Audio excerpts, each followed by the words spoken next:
We're here at the Social Conference 2012 with Kenneth Refsgaard from TomTom. You manage a community who add value to your product. How do you manage or how do you drive input from your community? What are your tactics? Well, our community is driven from us within customer care, so our objectives are all about deflection. Our main strategy is to get peer-to-peer interaction, to get our customers to talk to other customers. So basically drive down our support costs. This is really our core objective by empowering knowledgeable customers to kind of stick around the community and become what we call super users. That's really the core of what we're doing. And how do you drive that? I mean, what are your tactics to get those people actually doing what you want them to do? Well, there's a few different things. There's ranks and rewards is a very important part of the platform that we're using. So basically it's a gamification principle where people are rewarded, they go through a ranking structure as they post and as they help other customers. And even more importantly is that when we see people are on the community and they're engaged, they're brand advocates, we reach out to them, we build a relationship with them and just really get to know them and kind of make them feel like they're kind of a little bit inside the company. So we do a lot of things, but those are some of the key points. Okay. Now, in the beginning of a community like this, or at the start of a community like this, you have to put a lot of effort into building it. And at some point, the crowd takes over. How much effort have you put into it? And what was the tipping point when your brand advocates took control and started doing the work? Basically, that happened on day 2. We started with what we call a 48-hour rule. This means that right when we launched, we set ourselves a rule where nobody from TomTom was allowed to respond to a question within 48 hours. So a little bit painful for us right when we launched, a lot of unanswered questions. But what happened was on the second day, customers who knew the answers started picking up these questions. So we generated this tension. So basically we had the peer-to-peer interaction was happening from the first week that we launched.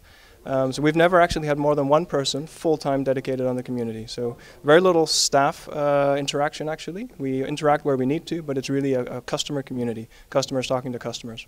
Okay, and what kind of mechanism have you put into place to get those first brand advocates or or community members to to know the community, etc.? Well, there's a best practice that says it's a 1-9-90 rule, that out of every 100 people, 90 will just come to the community and read, 9 will come and maybe post a bit, and 1 is a potential super user. So the moment you start driving traffic to a community, these people are going to be there. You don't need to go out and find them, they're going to be there. What you need to do is identify them when they're there and immediately, as soon as you can, start engaging with them. Get those ranks and rewards working, and most importantly, really build a relationship with them, get to know them. That's what they appreciate.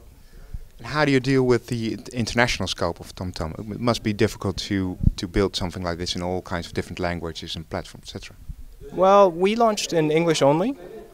We were primarily thinking for the US and the UK markets, also for Australia, of course, and it works very well having them all together. What we all found actually was that only half of the people coming to the community are coming from English-speaking countries.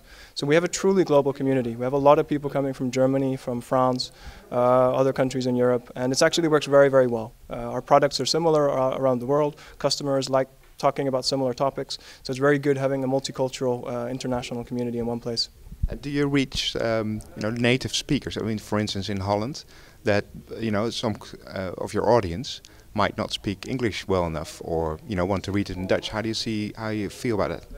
Well, that does happen. I think especially countries like France and Germany, not everybody is going to be able to come and engage on an English-speaking community. So what we are doing now is we're looking at launching some new languages. So we are going to roll out French and German language forums and see how that goes. We're not going to build a community for every language. You need to have a critical mass of people at a community for it to work really well. So we'll take it step by step. But we are going to launch more languages where we see that there's the volumes for it. And what do you see as the next step for communities like yours?